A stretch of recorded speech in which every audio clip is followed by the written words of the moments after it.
तो देखो 80% स्टूडेंट्स को ये लगता है कि उनका जो बोर्ड एग्जाम का पेपर होता है वो 100% बुक से चेक किया जाता है, हर क्वेश्चन को रीड किया जाता है और हर वर्ड बाय वर्ड रीड करके मार्क्स दिए जाते हैं, लेकिन ऐसा नहीं है। और पेपर प्रेजेंटेशन जो है उसका बोर्ड एग्जाम के अंदर कोई भी असर नहीं है, कोई फायदा नहीं है। आज की इस वीडियो के अंदर मैं आप लोगों को बताऊंगा कि आपके बोर्ड एग्जाम के अंदर आपकी जो कॉपीज होती हैं, जो आपकी आंसर शीट्स होती हैं, ये किस तरीके से चेक की जाती हैं, एग्जैक्ट प्रोसीजर होता है, किस चीज को आपने माइंड में रखना होता है अपना पेपर अटेम्प्ट करते हुए, ताकि जब आपका पेपर चेक होने के लिए जाए, वो जो आपकी आंसर की कॉपी है वो चेक होने के लिए जाए, तो आपके मार्क्स किस तरीके से डिसाइड होते हैं। और ये चीजें मैं खुद से नहीं कह रहा, बल्कि जो मेरे टीचर्स थे वो बोर्ड एग्जाम के अंदर कॉपीज को चेक किया करते, यानी कि बोर्ड एग्जाम्स के चेकर थे जिनसे मैंने पढ़ा है। और इसके अलावा बहुत सारे जो बोर्ड एग्जाम्स के टीचर्स होते हैं, मैं उनसे बात की हुई है, और ये जो सारे क्वेश्चंस एक स्टूडेंट के माइंड में होते हैं ना, आपकी आंसर शीट को लेकर, बोर्ड एग्जाम्स को लेकर, वो सारे मैंने उनसे पूछे और उन्होंने जो मुझे जवाब दिए वो मैं आपके साथ शेयर करने वाला हूं। तो ये वीडियो आपकी बोर्ड एग्जाम्स के लिए सबसे इंपॉर्टेंट वीडियो होने वाली है, तो आपने इस वीडियो को स्टार्ट से लेकर एंड तक देखना है। और मैं आपको बताऊंगा कि एक आपका जो पेपर है वो किस तरीके से चेक किया जाता है, ताकि आप अपना पेपर उसी तरह अटेम्प्ट करो जैसा कि रिक्वायर्ड है और आपको उसके मुताबिक नंबर मिले।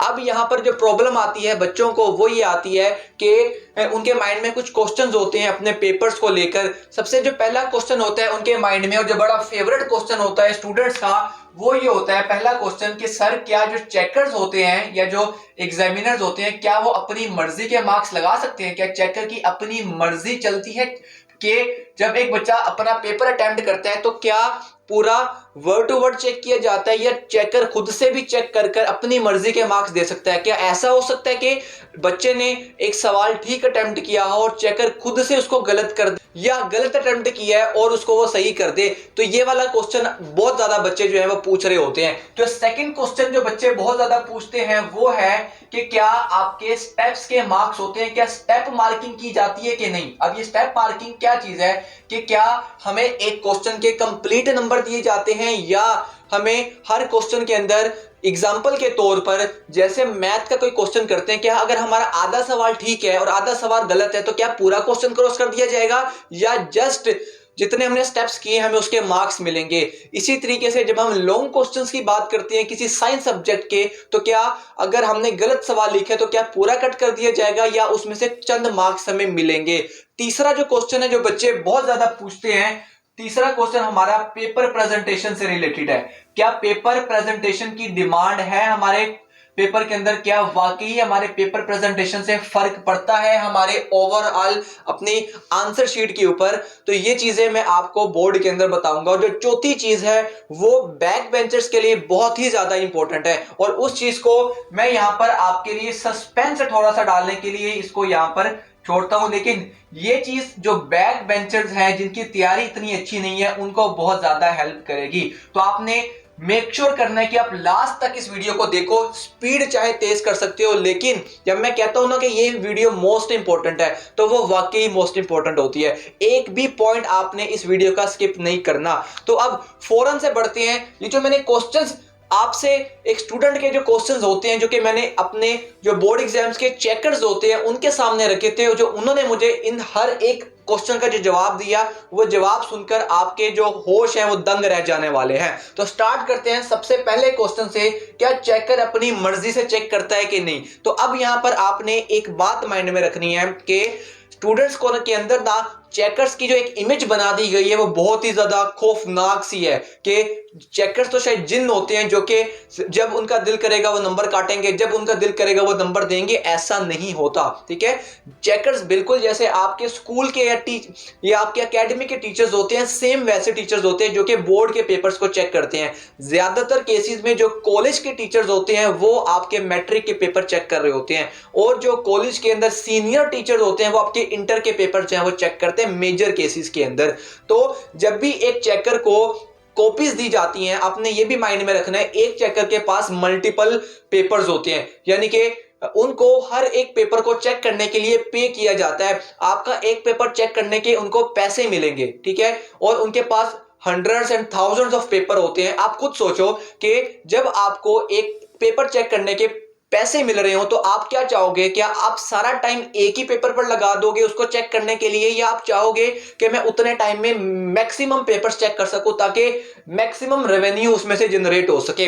इस चीज को आपने माइंड में रखकर अपने इस सवाल का जवाब आपने खुद देना है। लेकिन हम जिस पॉइंट की बात कर रहे हैं वो ये कर रहे हैं कि चेकर्स अपनी मर्जी से पेपर चेक करते हैं या नहीं। तो इसका जो जवाब है, अगर मैं कहूं तो ये जवाब 50-50 है, ठीक है। ना ही ये जवाब 100% एक्यूरेट है, ना ही ये जवाब 100% गलत है, ठीक है। होता कुछ यूं है, वो ये है कि आपके चेकर्स को दी जाती है एक आंसर की दी जाती है आपके हर चेकर को, जिस भी बोर्ड का है। आपने नोट किया होगा कि जब आप अपना बोर्ड का पेपर दे रहे होते हो या अगर आप पहली बार दोगे तो आपका एक पेपर कोड होता है। अब ये पेपर कोड क्या चीज है, ये आने वाली वीडियो के अंदर मैं आपको बताऊंगा, जब आपको मैं पूरा बताऊंगा कि आपने पेपर को अटेम्प्ट किस तरीके से करना है, ठीक है। तो एक आंसर की दी जाती है, उस आंसर की पे हर पेपर का एक कोड होता है। अब पेपर कोड्स के अकॉर्डिंग जब आप पेपर देने जाते हो तो आपके साथ जो ऑब्जेक्टिव टाइप होती है आपके आसपास वाले बच्चों की, उनका पेपर कोड डिफरेंट होता है। तो पेपर कोड जो है उसकी बेसिस पर ऑब्जेक्टिव की तरतीब चेंज होती है।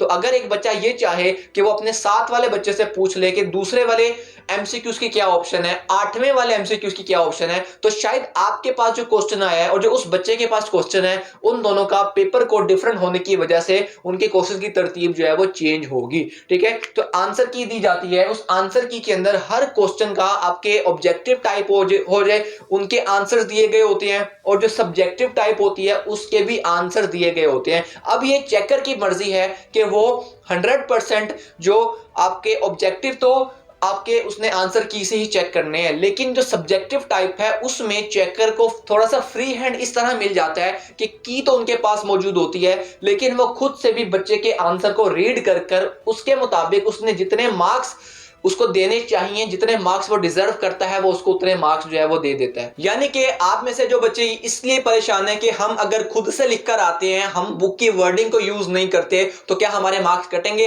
तो ऐसा बिल्कुल नहीं है। अगर आपने जो वर्डिंग लिखी है वो बुक के साथ मैच करती है, कुछ चीजें जो हैं वो डिफरेंट हो सकती हैं, लेकिन आपने ये ख्याल रखना है कि आप बिल्कुल बुक से हटकर कुछ नया ना लिखकर आ जाओ, बल्कि उस बुक से मिलता जुलता सेल्फ राइटिंग के जरिए लिखकर आ जाओगे, आपको नंबर मिलेंगे। और जो बच्चे ये समझते थे कि हमारा paper just book to book होता है, हर एक लाइन चेक की जाती है, तो ऐसा बिल्कुल भी नहीं है। चेकर को इतना फ्री हैंड जो है वो दिया जाता है। इसके बाद जो सेकंड क्वेश्चन है, क्या स्टेप मार्किंग होती है? क्या हमें अपने स्टेप्स के मार्क्स मिलते हैं? जैसा कि अगर आप मैथ के पेपर की बात करते हो और मैथ में मैं कहता हूं कि मैंने ये वाला स्टेप किए हैं, डिफरेंट स्टेप, और मेरा आंसर जो है वो इस स्टेप में कोई प्रॉब्लम आ रही थी और मेरा आंसर जो है जिसकी वजह से गलत आया, तो क्या मुझे उसके मार्क्स मिलेंगे? इस चीज का मैं खुद विटनेस हूं कि जब मैंने अपना बोर्ड का पेपर रीचेक करवाया था और मेरे जितने स्टूडेंट्स हैं, जब वो किसी ने अपना पेपर रीचेक करवाया तो उन्होंने मुझे बताया कि उनके हर क्वेश्चन के अंदर आप ये समझ सकते हो स्टेप्स की मार्किंग होती है। यानी कि आपको अगर कोई स्टेप गलत है और उसकी वजह से आंसर गलत आ रहा है, तो आपने जितने स्टेप्स किए हैं आपको उसके मार्क्स जो है वो मिलेंगे। अब लेट्स से अगर उर्दू का पेपर है या इंग्लिश का पेपर है, उसके अंदर हमारे पास लेटर या एप्लीकेशन होती है। अब आप जानते हैं कि लेटर और एप्लीकेशन का हमारे पास एक खास फॉर्मेट होता है, ठीक है। अगर तो उस बच्चे ने वो जो फॉर्मेट है उसको फॉलो किया है, तो उस फॉर्मेट के उसको जो मार्क्स हैं यहां पर वो मिल रहे होंगे, ठीक है। वो जितने भी नंबर का फॉर्मेट होगा उसके मार्क्स उसको मिल रहे होंगे। अब उर्दू की अगर बात करते हैं तो उर्दू के अंदर जब आप कोई खुलासा करते हो या आप कोई तशरीह करते हो, तब उस तशरीह करने के अंदर जो हवाले मतन होता है, आप ऐसे समझ सकते हो कि जो हवाले मतन है उसके मार्क्स है, ठीक है। लेट्स से उसका 1 नंबर है, ठीक है। इसी तरह जब आप उसकी तशरीह स्टार्ट करोगे तो उसकी तशरीह के भी चंद मार्क्स होंगे, लेट्स से 4 मार्क्स जो है वो उसकी तशरीह के। तो इस तरह हर स्टेप वाइज बोर्ड की उस आंसर की के ऊपर, उस आंसर शीट के ऊपर मेंशन होता है कि आपने बच्चे को, अगर उसने ये चीज लिखी है तो उसके मार्क्स मिलेंगे, अगर ये चीज लिखी है तो उसके मार्क्स मिलेंगे। ये चीज उन बच्चों के लिए बड़ी इंपॉर्टेंट है जो ये समझते हैं कि अगर उनको कोई क्वेश्चन नहीं आता है तो वो क्वेश्चन छोड़कर आ जाते हैं। भैया क्वेश्चन छोड़कर नहीं आना, क्योंकि ना होने से कुछ होना बेहतर है, ठीक है। Less is better than nothing. ठीक है, तो आपने कम से कम कुछ ना कुछ लिख कर आना है, क्योंकि आपके कुछ ना कुछ लिखने के नंबर आपको कहीं ना कहीं मिलेंगे, बजाय के 0 मार्क्स लेने के चंद नंबर लेना ज्यादा बेहतर है आई थिंक। तो अब तीसरे की तरफ बढ़ते हैं, पेपर प्रेजेंटेशन। ये बड़ा इंपॉर्टेंट पॉइंट है जो कि तमाम बच्चे इस चीज पे परेशान होते हैं कि क्या पेपर प्रेजेंटेशन का इंपॉर्टेंस है या नहीं। मैं आपसे एक क्वेश्चन करता हूं कि जब आप वाइवा देने जाओ, आपको सारे जवाब आते हैं, लेकिन अगर आप वाइवा में बता ही ना पाए, अपने टीचर को वाइवा दे ही ना पाए, उनके क्वेश्चंस के आंसर कर ही ना पाए, तो किस काम का जो आपके माइंड में था। सेम अगर आपको पेपर आता है, ठीक है, हर चीज आपको क्लियर है, आप उसको पेपर पर प्रेजेंट ना कर पाए, पेपर में उसको अटेम्प्ट ना कर पाए सही तरीके से, तो उस आने का कोई फायदा नहीं है। ठीक है, आप ये समझ सकते हो कि 40% जो आपके माइंड में कंटेंट है आपके पेपर के अकॉर्डिंग, वो मैटर करता है सिर्फ 40%, और 60% मैटर करता है कि आप उसको कैसे पेपर पे उतार के आओ, कैसे आपने पेपर पर उसको प्रेजेंट किया है। अब किस तरीके से आपने हर एक क्वेश्चन को अटेम्प्ट करना है, टॉपर्स किस तरीके से अपने पेपर के अंदर क्वेश्चन को अटेम्प्ट करते हैं, ये वीडियो आपको जल्द ही आपके बोर्ड एग्जाम से पहले इस चैनल पर मिलने वाली है। तो इसलिए आपने इस वीडियो को अपने दोस्तों के साथ शेयर करना है, इस चैनल को अपने दोस्तों के साथ शेयर करना है। और जो हम मैराथन का सफर लेकर स्टार्ट हुए थे 3 महीने पहले से बोर्ड एग्जाम्स के, जो कि अब जो है वो अपने एंडिंग्स की तरफ जाना स्टार्ट हो गया है, क्योंकि आपके बोर्ड एग्जाम जो है वो आ रहे हैं, करीब आते जा रहे हैं। तो ये आप अपने दोस्तों के साथ शेयर करना, ताकि इन फ्यूचर जो मैं वीडियोस अपलोड करूं, जो कंटेंट आपके लिए बनाऊं, जो कि आपको बोर्ड एग्जाम्स के अंदर पोजीशन लेने में मदद करेगा, वो बाकी दोस्तों के साथ भी मिलता रहे, उनको शेयर होता रहे, उनकी भी जो है वो हेल्प होती रहे। तो प्रेजेंटेशन के अंदर जो सबसे पहला पॉइंट मैं आपको लिए यहां पर रखूंगा ना, वो है सीक्वेंस। ठीक है, सीक्वेंस ऑफ क्वेश्चन बड़ा मैटर करता है। ठीक है, बहुत सारे बच्चे मैंने इस तरह के देखे हैं जो कि लॉन्ग क्वेश्चन को पहले अटेम्प्ट कर देते हैं। ठीक है, पहले लॉन्ग क्वेश्चन अटेम्प्ट कर रहे होते हैं, फिर शॉर्ट क्वेश्चन अटेम्प्ट कर रहे हैं। ये बिल्कुल गलत तरीका है। ठीक है, आपने क्या करना है, आपने पहले सेक्शन 1 अटेम्प्ट करना है, फिर सेक्शन 2 अटेम्प्ट करना है। ठीक है, आप जानते हो जैसे कि हमारे पास जो सेक्शन नंबर 1 होता है शॉर्ट क्वेश्चंस का, उसके अंदर हमारे पास होते हैं क्वेश्चन नंबर 2, 3 और 4। ठीक है बच्चों, आपने जो मिस्टेक, जो ज्यादातर बच्चों की मैंने मिस्टेक्स देखी है ना, वो ये करते हैं कि वो क्वेश्चन नंबर 4 पहले कर देते हैं, फिर क्वेश्चन नंबर 2 कर रहे हैं, फिर क्वेश्चन नंबर 3। इस तरतीब से आपने बचना है। ठीक है, आपने ये कोशिश करनी है कि जब आप शॉर्ट क्वेश्चन कर रहे हो तो आप पहले क्वेश्चन नंबर 2 को ही अटेम्प्ट करो, फिर क्वेश्चन नंबर 3, फिर क्वेश्चन नंबर 4।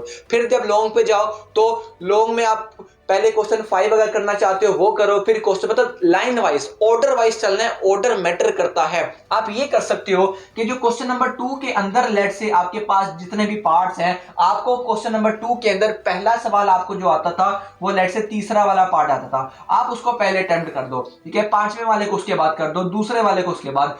आप अंदर ऑर्डर चेंज कर सकते हो पार्ट का, लेकिन मेन क्वेश्चन का ऑर्डर जो है वो सेम रहना चाहिए। ये सीक्वेंस बड़ा मैटर करता है और एग्जामिनर को बहुत अट्रैक्ट करता है अपनी तरफ। ठीक है, इसके बाद जो सेकंड पॉइंट प्रेजेंटेशन के अंदर है वो है रफ वर्क का। ठीक है, ये रफ वर्क का बच्चे बहुत पूछते हैं कि भैया रफ वर्क कहां करना है। अब यहाँ पर 2 किस्म के बच्चे हैं। एक किस्म का जो बच्चा है वो क्या करते हैं, वो रफ वर्क के लिए ये उनकी, अगर वो उनके पास आंसर शीट है तो वो साइड पर एक लाइन लगा देते हैं, ये अपना वो क्वेश्चन अटेम्प्ट करें, साइड पर लाइन लगाकर यहाँ पे RW लिख देते हैं और यहाँ पर अपना रफ वर्क करते हैं, जो कि अगेन बहुत बुरी चीज है। ठीक है, ये बहुत बैड इंप्रेशन डालते हैं, और ये मैं नहीं कह रहा बल्कि बोर्ड के चेकर्स कह रहे हैं। आपने एक चीज माइंड में रखनी है कि जब आपको वो कॉपी मिलती है जिसके ऊपर आपने अपना, जो आपकी आंसर शीट कहलाती है, आपने उस कॉपी की जो बैक साइड होती है, बिल्कुल एंड वाली साइड जो होगी, मेरे पास अगर कोई कॉपी इस टाइम पड़ी हुई तो मैं आपको लाजमी से दिखाता, बल्कि आप 1 सेकंड वेट करो, मैं आपको एग्जांपल के साथ बताता हूं। जैसे कि ये लेट्स से मेरे पास एक कॉपी है, ठीक है, ये मुझे बोर्ड एग्जाम की तरफ से मिली है, तो उसकी जो बिल्कुल बैक साइड होगी, बैक साइड पर आप जानते हो स्टार्टिंग में और बैक साइड पर जो है वो आपकी बबल शीट होती है, जो आपकी, आपने बबल शीट का एक पेज साइड में किया, अब जो आपको यहां पर जो लास्ट पेज नजर आ रहा होगा ये आपका रफ वर्क है। आप यहां पर लिखोगे रफ वर्क और अपना जितना रफ वर्क होगा वो यहीं पर करोगे, और याद से जब आप अपना पूरा रफ वर्क कंप्लीट कर लो, आपका पेपर कंप्लीट हो जाए, आपने पेन से या है, मार्कर से उसके ऊपर लाइन भी लगानी है, ऊपर रफ वर्क भी लिखना है और साथ लाइन भी लगानी है, ठीक है। इस चीज को आपने लास्ट में से अपने माइंड में रखना। अब तीसरी चीज जो है जो पेपर प्रेजेंटेशन में हेल्प करेगी वो है, जैसा कि मैंने आपको स्टार्ट में बताया था कि एग्जामिनर के पास बहुत ज्यादा पेपर्स है चेक करने के लिए, उसके माइंड में यही होगा कि जितने कम टाइम में जितने ज्यादा पेपर चेक करो उतना एग्जामिनर का या चेकर का फायदा होगा, ठीक है। तो वो बजाय के आपके सारे क्वेश्चंस पढ़ने के, अगर आप उसको ये खुद से कह दो कि आपने जस्ट जो इंपॉर्टेंट वर्ड्स होते हैं आप उनको मार्कर के साथ लिखो, तो एग्जामिनर की जो डायरेक्ट नजर है वो आपके पूरे क्वेश्चन पर नहीं बल्कि उस इंपॉर्टेंट पॉइंट पर, इंपॉर्टेंट डेट पर या कोई भी इंपॉर्टेंट वर्ड लिखा है उसके ऊपर जाएगी और वो उसको देखकर टिक लगाकर अगले पेज पर या अगले क्वेश्चन पर चला जाएगा। तो आपने अपने एग्जामिनर को बताना है कि तुमने क्या चेक करना है और क्या चेक नहीं करना, ठीक है। इस चीज को आपने माइंड में रखना है। आपने कभी भी इसको अंडर एस्टिमेट नहीं करना और इसको बड़े अच्छे तरीके से यूटिलाइज करना है। बहुत सारे बच्चे मैंने देखे हैं जो कि इतना ज्यादा उसको मार्कर के साथ अपने क्वेश्चन के अंदर पॉइंट्स को हाईलाइट करते हैं कि भूल जाते हैं। दिखने से लगता है शायद मार्कर जो है वो आपने पेन की जगह पर यूज किया, आपने शायद पेन से क्वेश्चन अटेम्प्ट किया, ऐसा नहीं। आपने बहुत प्रिसाइज तरीके से इस चीज को, इंपॉर्टेंट वर्ड्स को आपने हाईलाइट करना है, ठीक है, कि बुरे भी ना लगे और आपके हर क्वेश्चन के अंदर जो इंपॉर्टेंट वर्ड है वो हाईलाइट हो जाए ताकि एग्जामिनर की नजर डायरेक्ट उस एक क्वेश्चन के ऊपर पड़े और वो टिक लगाए और अगले क्वेश्चन पर मूव कर जाए, ठीक है। आप खुद अपने पेपर प्रेजेंटेशन के जरिए एग्जामिनर से जितने नंबर हो सके उतने नंबर खींच सकते हो, ये आपके कंट्रोल में है। इसके बाद जो लास्ट चीज जो कि आप इंतजार कर रहे थे बैक बेंचर्स के लिए जो बहुत ज्यादा हेल्पफुल है वो ये है, जो कि बोर्ड के जो चेकर्स थे उन्होंने मुझे बताई है कि कभी भी बोर्ड एग्जाम के जो चेकर्स होते हैं वो आपको फेल करना नहीं चाहते, वो आपके मार्क्स कम करवाना नहीं चाहते, ठीक है। हमारे क्योंकि माइंड में ये बना है कि शायद चेकर हमसे बहुत ज्यादा दुश्मनी है, या वो घर से लड़कर आया होता है, या वो नींद में होता है इसलिए हमारे पेपर चेक करता है, या शायद उसको आता नहीं होता, ऐसा बिल्कुल भी नहीं है, ठीक है। आपने ये चीज माइंड में रखनी है। अगर आपको कभी ऐसा हो कि आपको कोई क्वेश्चन नहीं आ रहा या आपको पेपर नहीं आता या आपको कोई क्वेश्चन दिमाग में उस टाइम याद नहीं आता, कोई भी प्रॉब्लम हो सकती है, तो बजाय के उस क्वेश्चन को छोड़कर आने के आप उस क्वेश्चन के अंदर कुछ ना कुछ लिखकर आओ, ठीक है।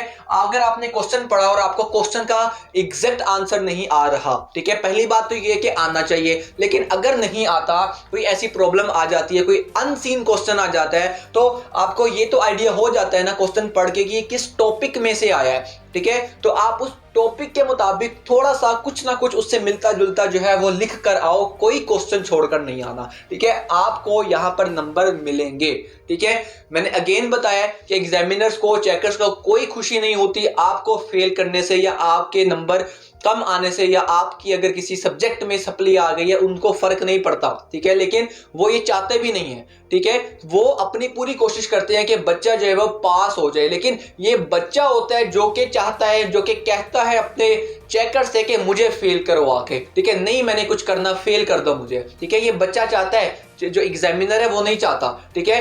आपने डिसाइड करना है कि एग्जामिनर आपको किस तरह के नंबर दे, ठीक है।